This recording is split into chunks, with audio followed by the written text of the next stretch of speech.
नमस्कार दोस्तों। इस विश्लेषण में हम सीधे उस ऐतिहासिक और नाटकीय बदलाव की बात करेंगे जिसने पूर्वोत्तर भारत यानी नॉर्थ ईस्ट की पूरी राजनीति को पलटकर रख दिया।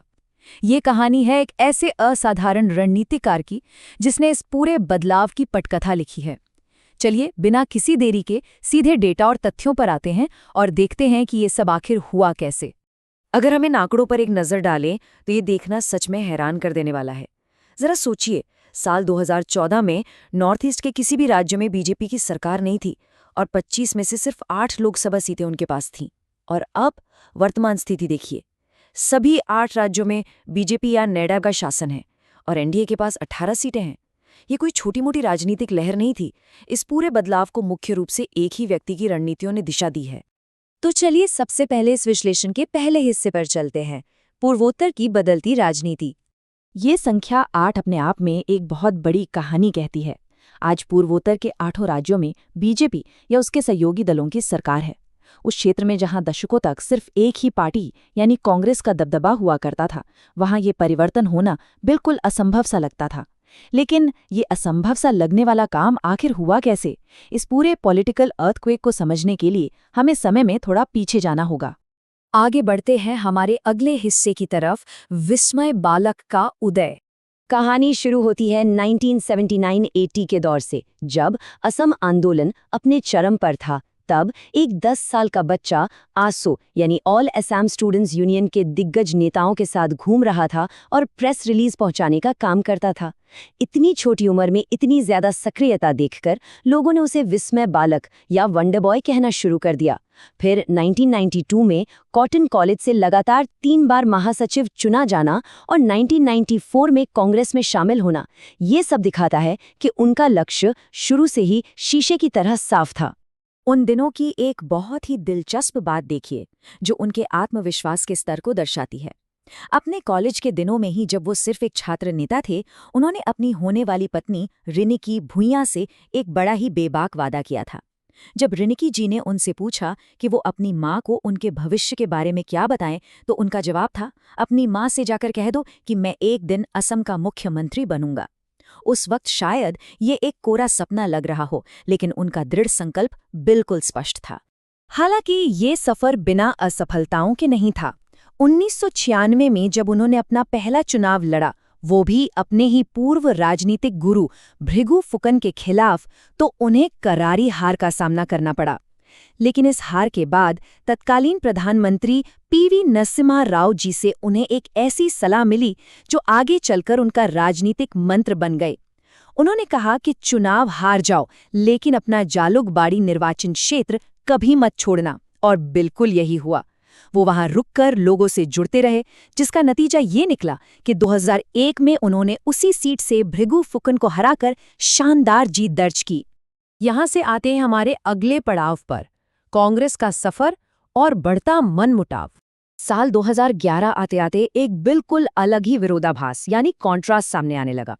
एक तरफ तो वो मुख्यमंत्री तरुण गोगोई के सबसे भरोसेमंद और ब्लू आइड बॉय थे। उन्होंने चुनाव प्रबंधन को अकेले संभाला और पार्टी को शानदार जीत दिलाई। एक तरह से वो शैडो चीफ मिनिस्टर की तरह काम कर रहे थे। पर दूसरी तरफ स्थितियां बिगड़ने लगी थी। तरुण गोगोई के बेटे गौरव गोगोई की राजनीति में अचानक एंट्री से डायनास्टिक पॉलिटिक्स का असर दिखने लगा। जो रणनीतिकार कल तक सबसे जरूरी था, वो अचानक खुद को पूरी तरह से दरकिनार महसूस करने लगा। और सच कहूं तो ये इस कहानी का एक बहुत बड़ा टर्निंग पॉइंट है। लगभग 2 साल तक उन्होंने हाईकमान को विधायकों के सिग्नेचर कैंपेन के जरिए अपनी ताकत दिखाने की कोशिश की, लेकिन उनकी पूरी तरह अनदेखी की गई। उन्होंने यहां तक खुलेआम कह दिया कि राहुल गांधी का व्यवहार घमंडी है। आखिरकार इस लंबी खींचतान के बाद उन्होंने एक सोचा समझा फैसला लिया और अगस्त 2015 में 10 वफादार विधायकों के साथ इस्तीफा दे दिया। ये एक ऐसा फैसला था जिसने पूर्वोत्तर के राजनीतिक भविष्य को हमेशा के लिए बदल कर रख दिया। और फिर शुरू होता है अगला अध्याय, बीजेपी के संकटमोचक और चाणक्य के रूप में उनका नया सफर। अब बीजेपी में आना उनके लिए कोई आसान काम नहीं था। अंदरूनी विरोध भी था। उदाहरण के तौर पर सर्वानंद सोनोवाल ने तो आनंद फानन में एक प्रेस कॉन्फ्रेंस करके उनका नाम लुई बर्जर घोटाले से जोड़ दिया था ताकि उनकी एंट्री को रोका जा सके। लेकिन तत्कालीन बीजेपी अध्यक्ष अमित शाह के समर्थन के बाद वो पार्टी में शामिल हुए और नतीजे देखिए। जिस बीजेपी के पास 2011 में सिर्फ 5 सीटें थीं, उसने 2016 में सीधे 60 सीटें जीत लीं। हेमंत और उनके 10 विधायकों के दल बदल ने कांग्रेस कार्यकर्ताओं का मनोबल पूरी तरह तोड़ दिया था और एक ऐसा अभूतपूर्व मैंडेट मिला जिसकी किसी ने कल्पना भी नहीं की थी। नए बने नेडा का संयोजक बनने के बाद की ये रणनीति देखिए, जो बखूबी बताती है कि उन्हें पूर्वोत्तर का चाणक्य क्यों कहा जाता है। उन्होंने अलग अलग राज्यों में एक कमाल का डोमिनो इफेक्ट बनाया। अरुणाचल में ऐसी रणनीति अपनाई कि सीएम पेमा खांडू अपने 33 विधायकों के साथ सीधे बीजेपी में आ गए। मणिपुर में, जहां कांग्रेस 28 सीटों के साथ सबसे बड़ी पार्टी थी, वहां उन्होंने तेजी से गठबंधन बनाकर 21 सीटों वाली बीजेपी की सरकार बना दी। और यही नहीं, त्रिपुरा और मेघालय में भी पुराने विपक्षी गठबंधनों को तोड़कर नए समीकरण सेट कर दिए। अब आते हैं इस कहानी के सबसे अहम हिस्से पर, असम के मुख्यमंत्री का ताज। भले ही 2016 में सरकार बनने पर मुख्यमंत्री सर्बानंद सोनोवाल बने थे, लेकिन हेमंत का काम पर्दे के पीछे से जारी रहा। उन्होंने राज्य में 830 रुपए के मासिक भुगतान जैसी विशाल कल्याणकारी योजनाओं का डिजाइन तैयार किया और 2021 के चुनावों में पार्टी को एक और प्रचंड जीत दिलाई। और फिर आया 10 मई 2021 का वो दिन, वो महत्वाकांक्षी कॉलेज का छात्र जिसने सालों पहले एक बेबाक वादा किया था। आखिरकार उसने अपना वचन निभा दिया। हेमंत बिस्वा शर्मा ने असम के 15वें मुख्यमंत्री के रूप में शपथ ली। अगर निष्पक्ष होकर देखा जाए तो मीडिया द्वारा दी गई ये उपाधियां उनके प्रभाव की गहराई के बारे में बहुत कुछ कहती हैं। किसी एक नेता का किसी पूरे क्षेत्र की राजनीति पर इतना गहरा प्रभाव बहुत ही कम देखने को मिलता है। आज वो सिर्फ अपने गृह राज्य तक सीमित नहीं है, बल्कि उसके बाहर भी एक बड़े स्टार कैंपेनर के रूप में उभर कर सामने आए हैं।